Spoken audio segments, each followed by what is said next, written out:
Hello mga Kristen, ayan, masaya na naman si Madam Grasilda dahil magkakaroon na naman siya ng pira. Ayan, dahil nagbayad na si Madam dito sa barbershop. Puntahan na natin si Madam Grasilda para ibigay na natin ng bayad ng upa ni na Madam sa kanya. So ako yung pinag-aputan ni Madam ng bayad niya dito sa kanilang pwesto. Kung gusto nyong magpagupit mga Kristen, puntahan nyo lang po yung pwesto ni Madam Beham Barbershop dito sa Santa Barbara, Victoria, Tarlac, along the National Highway lang po mga Kristen. So tara, puntahan na natin si Madam Grasilda upang ibigay na ang bayad nila Madam sa kanilang upa ngayong buwan na ito mga Kristen. So puntahan natin sa kanilang kwarto mga Kristen. So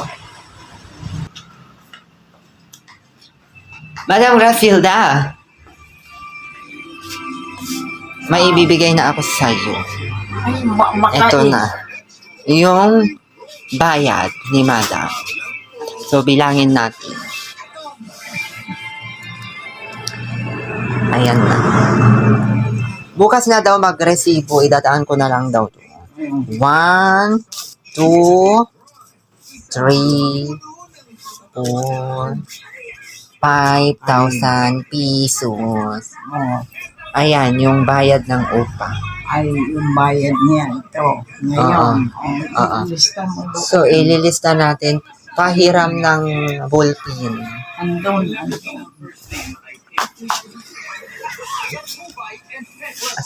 Wait, may ballpen ako pala dito.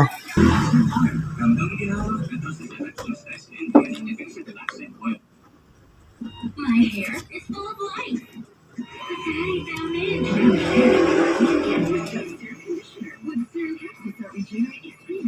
Ayan. Bukod doon mga Kalisen, ay ang gagawa din tayo ng resibo sa paayat nila. So ito, ayan.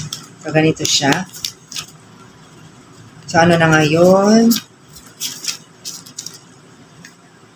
April 8.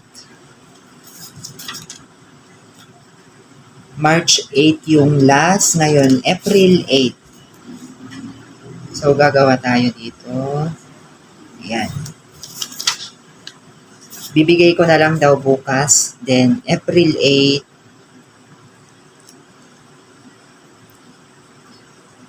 (2024). Receive from Beham Barbershop.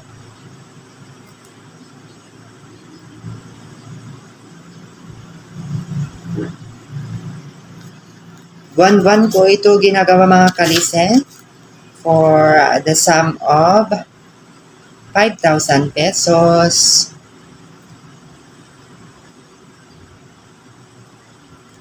₱1,000 only. As payment for rental.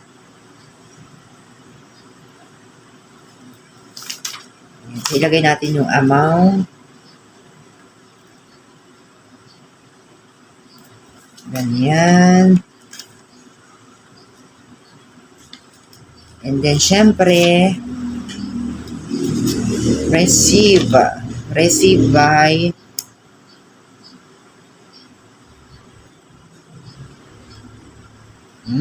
And then, yung signature natin.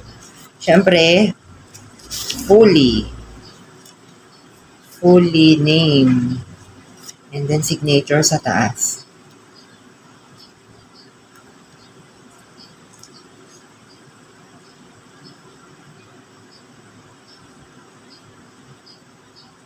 Ayan, here they go. Mga Kristiyan, tapos na po ang ating paggawa ng resibo ni Madam. So, ayan lamang. Hanggang sa muli. Bye-bye.